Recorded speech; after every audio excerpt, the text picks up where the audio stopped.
Onde estão os brincos da minha mãe? Gritou Bianca, descendo as escadas do casarão como se o chão estivesse em chamas. E foi assim, com um grito acusatório, que tudo começou naquela manhã. O sol nem tinha nascido completamente sobre o Vale das Oliveiras, uma das regiões mais nobres da zona norte do porto, mas dentro da mansão dos Moretti. O caos já tomava conta. Clara não teve tempo nem de pousar o balde. Ela que entrara na casa fazia apenas 2 dias para substituir a antiga funcionária. Foi surpreendida pela cena.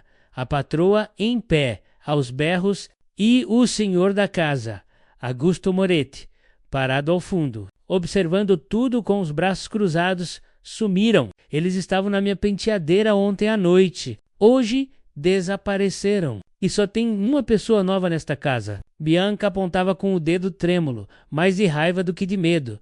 Clara sentiu o chão sumir, engoliu seco, as mãos suando, mas manteve a postura. Senhora, eu jamais... Tentou responder, mas a outra já tinha virado de costas. Não preciso ouvir. Já sei o que vi. A outra empregada ficou aqui 5 anos e nunca houve nenhum problema. Você entra e em 2 dias isso acontece? Coincidência demais. Augusto continuava em silêncio, mas o olhar dele estava preso em Clara. Algo naquele olhar não era de desprezo. Era curiosidade. E ali estava ela, recém-chegada, com 2 filhos pequenos para sustentar, morando num quarto emprestado nos fundos da casa da prima e agora prestes a perder o único emprego que arranjara depois de 6 meses, tentando. Clara saiu do quarto da patroa, sob os olhares de desconfiança da governanta e da cozinheira, que cochichavam entre si como se já tivessem decidido o veredito. No corredor, segurando as lágrimas, ouviu a voz de Augusto pela primeira vez desde que entrara. Deixe-me conversar com ela sós, disse ele.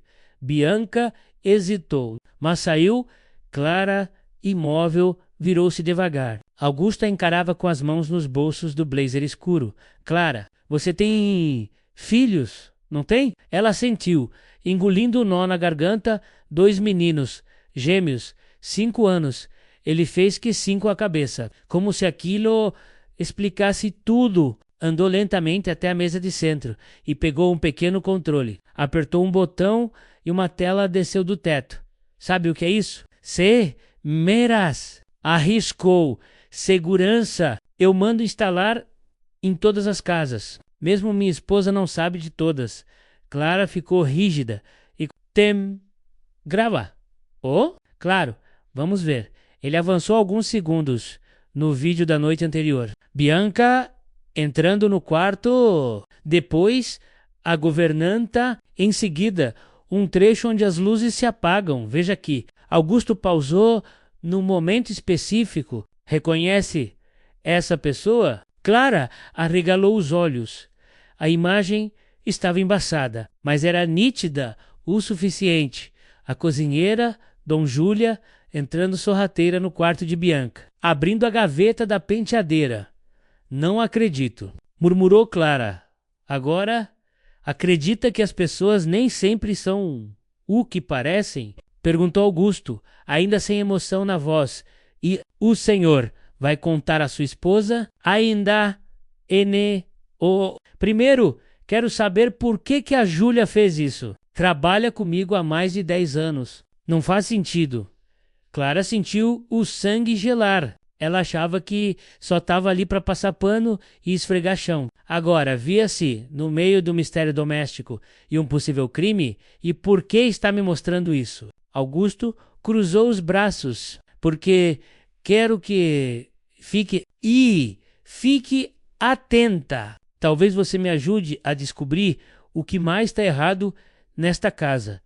Clara, ainda chocada, apenas assentiu, mas ela não sabia que, ao aceitar, estava entrando num jogo muito maior, onde cada segredo escondido tinha um preço, e onde quem parecia culpado nem sempre era o ladrão. A partir daquela manhã, Clara começou a ver a mansão Moretti com outros olhos. O chão de mármore já não era apenas liso, parecia traiçoeiro. Os lustres luxuosos, antes símbolo de status, agora lançavam sombras onde a verdade se escondia. E as pessoas ali sabiam mais do que diziam. Naquele mesmo dia, ao servir o café da manhã, Clara notou algo estranho.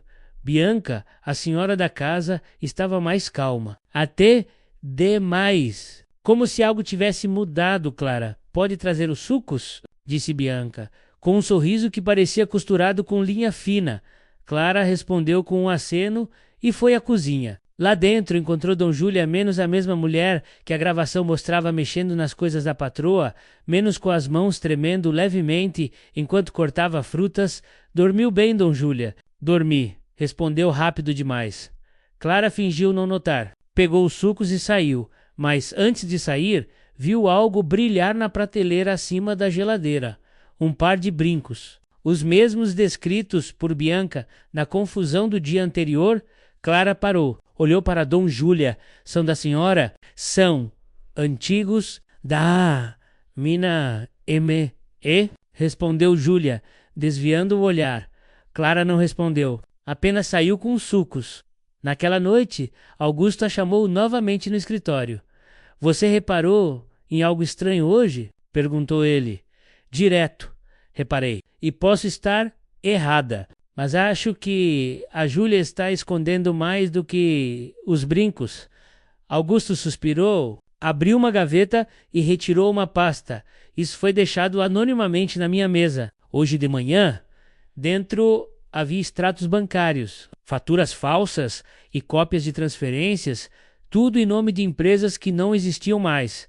A assinatura da contadora da empresa é da Júlia. Clara engoliu em seco. O senhor acha que ela está desviando dinheiro? Ainda não posso afirmar, mas se estiver, não age sozinha. Augusto se aproximou e baixou a voz. Escute, você não precisa se envolver mais do que já está, mas se quiser, posso confiar em você? Clara hesitou. Pensou nos filhos, em sua prima, que vivia dizendo, não se mete em coisa de patrão, ou acaba no olho da rua, mas algo dentro dela falava mais alto. A injustiça, menos aquela que sempre caía sobre os pobres, os simples, os imbecíveis, já atingira uma vez. E ela sabia como doía ser acusada sem culpa. Eu ajudo, mas com uma condição. Qual? Que, se algo acontecer, o Senhor proteja meus filhos. Augusto assentiu. Nos dias seguintes, Clara começou a observar cada detalhe, registrava horários, atitudes, expressões. Um pequeno caderno escondido no bolso do avental se tornara seu aliado silencioso. Foi assim que ela viu Bianca sair da casa uma noite, supostamente para ir ao spa, e voltar apenas às 4 da manhã, com o vestido amassado e um colar novo, ainda com etiqueta. E foi assim que ela notou o jardineiro, seu Damião, conversar em voz baixa com Júlia, entregando envelopes que ela escondia na despensa P. A por P, a Clara ia montando um quebra-cabeça. E quanto mais avançava, mais percebe aquela casa escondia mais do que luxos. Escondia segredos que poderiam destruir vidas. A noite caiu pesada sobre o Vale das Oliveiras na cozinha. Enquanto Clara lavava os pratos do jantar, a tensão pendia no ar como a lâmina de uma faca. As crianças dormiam no andar de cima. A casa estava silenciosa menos, mas não tranquila. Ela olhava de tempos em tempos para o caderno escondido sob o avental. As anotações dos últimos dias formavam um padrão, e aquele padrão gritava uma palavra: roubo interno. O estopima, manhã seguinte. Augusto entrou no escritório com passos firmes. Clara o esperava ali. Sobre a mesa estavam 3 envelopes lacrados com provas. Um mostrava transferências bancárias do fundo da empresa para contas fantasmas. Outro continha fotos de Bianca em encontros noturnos com um advogado acusado de lavagem de dinheiro. E o terceiro, mais perigoso, era uma gravação feita por Clara Menos, captando Dom Júlia admitindo a outro funcionário que desviava dinheiro com autorização de cima. Augusto escutou tudo em silêncio. A senhora Júlia não é só uma ladra, Menos disse Clara. Ela está acobertando algo maior. E, com o respeito que lhe devo, sua esposa está envolvida. Augusto fechou os olhos por um momento. Quando os abriu, havia neles um brilho escuro. Eu confiei nela. Mesmo com os alertas, mesmo com as dívidas secretas, eu achei que era a fase que ela estava perdida, não podre. Ele levantou-se, pegou o envelope da gravação e andou até a lareira. Clara ficou imóvel. Pensou que ele fosse destruir tudo, mas ao invés disso, retirou uma cópia e colocou no bolso interno do paletó. Você vai entregar isso à polícia? Perguntou ela. Cautelosa, ainda não. Quero escutar da boca dela primeiro. O confrontou naquela noite. Clara fingiu estar recolhendo a roupa no varal, quando viu Augusto e Bianca discutindo na varanda dos fundos. As vozes começaram baixas, mas logo subiram. Você quer mesmo falar de lealdade? Augusto, gritava Bianca. Quando mal dorme na nossa cama. Não fuja do assunto. Explica os cheques. Bianca, explica o nome daquele advogado nos extratos da empresa. Explica as conversas com Júlia. Você sempre foi fraco. Preferiu acreditar numa empregadinha a encarar a mulher com quem casou. Clara sentiu o estômago revirar. Sabia que era o momento de sair dali, mas os pés não se mexiam.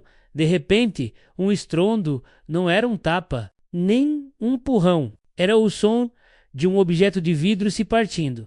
Clara correu até a entrada da sala.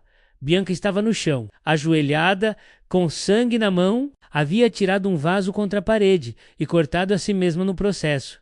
Augusto olhava fixo para ela. Sem se mover, somos um teatro. Augusto, você finge que comanda. Eu finjo que te respeito. E no fundo, quem sempre controlou tudo fui eu. Ela sorriu. Um sorriso doente. Clara estremeceu. A escolha de Clara mais tarde, Clara encontrou Augusto no escritório, com os olhos vermelhos. Eu devia ter visto antes, murmurou ele. Mas o amor é uma venda cara. E a vaidade, um veneno lento. O senhor vai à polícia? Ele não respondeu de imediato. Se eu for, perco tudo. O nome da minha família, meus filhos, minha empresa. Clara respirou fundo, mas se não for, continua alimentando um ciclo que destrói os inocentes. E o senhor sabe disso. Augusto a encarou. Você tem mais coragem do que muita gente de terno. Não tenho o luxo de ser covarde. Meus filhos dependem de mim. Augusto, então, entregou a ela um envelope novo. Dentro havia uma procuração assinada. Clara agora tinha autoridade temporária sobre o setor financeiro da casa e da empresa, até que tudo fosse esclarecido. É uma loucura menos, disse ele. Mas se tem alguém que posso confiar agora, é você. Clara aceitou em silêncio. Mas, ao sair do escritório, olhou para o céu e murmurou baixinho, que isso não custe mais do que posso pagar. Clara nunca pensou que chegaria até ali, sentada na cadeira da administração provisória da Casa Moretti, rodeada por papéis, contas e contratos falsificados. Ela agora tinha poder menos, mas também uma bomba nas mãos, enquanto Augusto se ausentava da empresa para preparar o divórcio silencioso. Clara se viu pressionada por todos os lados. Dom Júlia desaparecera da noite para o dia. Bianca se trancava no quarto com os filhos e os rumores entre os funcionários corriam. Como fogo em palha seca, ela sabia que não. Tinha muito tempo e sabia que alguém a estava observando. O avisou foi numa terça-feira, às 17h23, que o envelope chegou, sem remetente, sem carimbo, apenas colocado discretamente entre as correspondências normais. Dentro, uma única folha com letras recortadas de revista. Você foi longe demais. Saía enquanto podemos. O coração de Clara disparou. Ela imediatamente foi até o quarto dos filhos, onde eles desenhavam em silêncio. Beijou os dois na testa, apertando-os contra si por alguns segundos longos demais. Naquela noite, dormiu com a porta trancada. O último segredou no dia seguinte. algo inesperado aconteceu. Um funcionário do banco entrou em contato. Havia uma movimentação suspeita no nome de uma empresa laranja que aparecia nos papéis de Bianca, mas que, surpreendentemente, estava registrada no nome de Augusto Moretti. Clara não queria acreditar, mas pediu os extratos. O que encontrou fez seu estômago virar.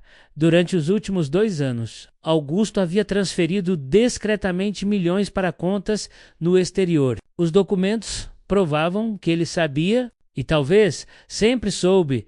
O confronto final. Clara esperou até o fim do dia. Quando Augusto entrou pela porta, ela já estava no escritório com tudo sobre a mesa. Ele olhou, analisou e então sentou. Achei que esconderia isso por mais tempo. Disse, sem surpresa. Você me usou? Perguntou Clara, a voz trêmula.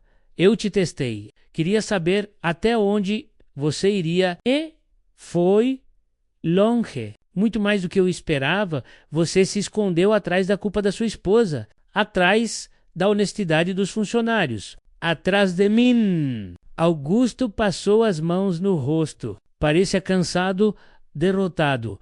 A verdade, Clara, é que não há inocentes aqui, Nembok.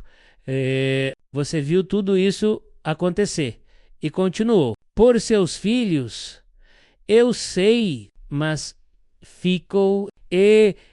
Agora, você sabe demais. Clara se levantou. Então me tire daqui. É tarde para isso. Ele disse. A polícia já deve estar vindo. Você colocou seu nome em documentos demais. Fez perguntas demais. Ela piscou. O coração martelava. Vai me culpar? Me entregar? Eu não preciso. O sistema se encarrega, como sempre faz com os pobres, que ousam desafiar os donos do jogo. O desfechou Mazu, que Augusto não sabia, era que Clara havia feito cópias, e uma delas já estava a caminho da imprensa. Ela o olhou nos olhos pela última vez. Você tem razão. O sistema come os pequenos, mas hoje vai engasgar com uma migalha. E saiu. Horas depois, helicópteros sobrevoavam o Vale das Oliveiras. A polícia entrava pelos portões da mansão e Clara, com os 2 filhos pela mão e um envelope grosso dentro da mochila, desaparecia no meio da cidade. Sem luxo, sem aplausos, mas com a consciência limpa. Meses depois, uma mulher anônima fundava uma cooperativa de mulheres desempregadas em Braga. Seu nome não constava em nenhum papel, mas todas a chamavam de a mulher que não teve medo de olhar o patrão nos olhos.